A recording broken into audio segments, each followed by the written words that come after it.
দামি জিনিসকে আমি একটা যদি হীরাকে যদি আমি হীরা হিসেবে চিনি, আমি দামি হয়ে গেলাম। যদি হীরাকে যদি আমি পাথর হিসেবে জানি, তাহলে কিন্তু হীরার কিছু যায় না, আমি কম দামি হয়ে গেলাম গিয়ে, আমি লাভটা উঠাতে পারবো না। আবার যদি হীরাকে যদি হীরা হিসেবে চিনি, তাতে হীরার কিছু আসে যায় না। কিন্তু হীরা একটা কি, একটা কষ্ট হয় যে আমি আসছি, আমাকে আমি আমি আমি অ্যাটলিস্ট আমাকে যেন জানে। কেন তাদের মধ্যে একটা হীরার ক্ষেত্রে তো একটা পাথর, মহাপুরুষ একটা স্পর্শমণি। মহাপুরুষ আসে শুধুমাত্র খাওয়ার জন্য বা মানে ঘোরার জন্য না, তারা আসে নিজেকে খোলার জন্য। বিশ্বরূপ দর্শন তো প্রেমেরই প্রকাশ, চেষ্টা করা হচ্ছে জোর করে ঢোকার জন্য, যাতে আমি আমার ব্যাপারটা আমি শুধুমাত্র এই দুইজনের জন্য না, আমার সবার জন্য। অর্জুনের মাধ্যম দিয়ে বিশ্বরূপ অর্জুনকে দেখানো হয়েছে, শুধু দেখানো হয়েছে, এবং সেই তার লাইভ টেলিকাস্টটা সঞ্জয় ইয়ে করছেন আমাদের জন্য। কেন?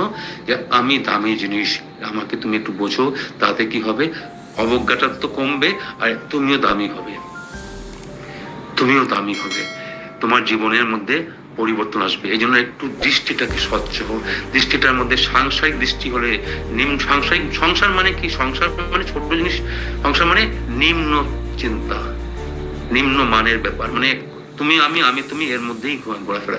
এটা একটা ছবি আছে, দেখবেন, বাঁশি নিয়ে একা হেঁটে বেড়াচ্ছে, যে আমি একা পৃথিবীতে ভ্রমণ করে চলছি। সবাই আসে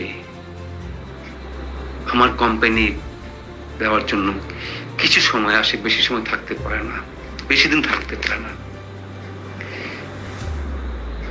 সবাই আসছে, অনেকে আসছে, আর জীবনের আধাও আসছে, অর্জুনও আসছে, পঞ্চপাণ্ডবও আসছে, কুন্তি আসছে, তার মাতৃদেবী আর মাতৃ সবাই আসছে, কিন্তু আসছে সবাই কিন্তু একটা পার্ট, সবাই কিন্তু অল্প সময়ের জন্য কোম্পানি দিয়ে চলে গেল। কৃষ্ণর জীবনে শুধুমাত্র একমাত্র কে সাথী বলছে, সুন্দর কথা বলছে, কৃষ্ণের জীবনের সাথী একমাত্র হচ্ছে কৃষ্ণের বাঁশি। কেন বাঁশি সাথী? বাঁশির মধ্যে কোনো মেকানিজম নাই, বাঁশিটা পুরো খালি।